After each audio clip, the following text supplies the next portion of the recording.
Nandito kami guys sa Santo Rosario. Hindi namin makita yung name ng best friend niya. Gusto niyang puntahan. Kasi ang tagal niya nang hindi pinupuntahan yung best friend niya. Nahanap niya, di niya makita. Feeling ko dito lang yun eh.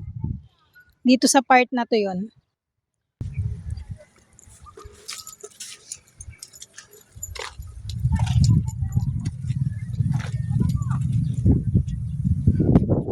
Ganun na kasi si ate siya eh. May ganon. Titignan mo sa ano. Wala pang lapida pero may ganon na. May anuhan na ng... Hindi kaya yon yung parang bahay na yon. Hindi, dito lang yun talaga sa part na yun.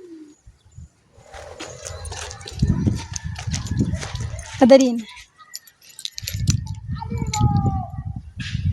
Saan ka ba? Tignan mo ako, naka-uniform lang ako.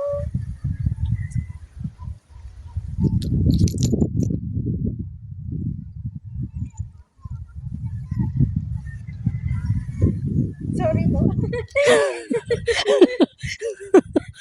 Nagulat ako sa'yo. Nakikiawa ka dyan. Yung nagmo-moment ka na. Tapos sabi nung patay, excuse ha, hindi ako yung hinahanap mo. Ah. Talaga yun. Oo nga, ito eh. Ito yun eh. Ina! Where are you now? Look mo to. Asan ka ba? Naka-uniform na ako. Ito sana tayong dalawa yung naka-uniform. Asan ka na ba? Gusto na kitang makita. Ay naku, I miss you. I miss you so much. Kung nasan ka man, hindi kita makita. Saan, be? Be? Nasaan yung BFF ko? Saan? Hanapin mo. Asan po? Hanapin mo yung BFF ko dito. Nakita natin Par- sa ina. Pareho tayo ng uniform.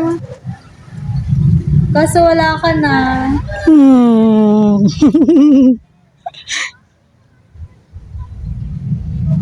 Hanapin natin mo. Paano nga natin nahanap?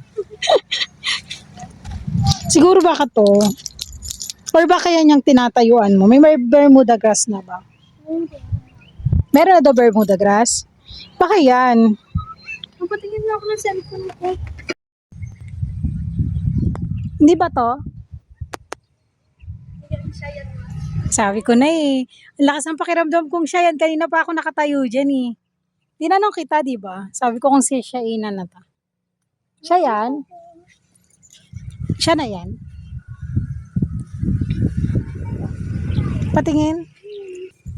Sabi ko na, ang lakas ng pakiramdam kong si siya ina yan.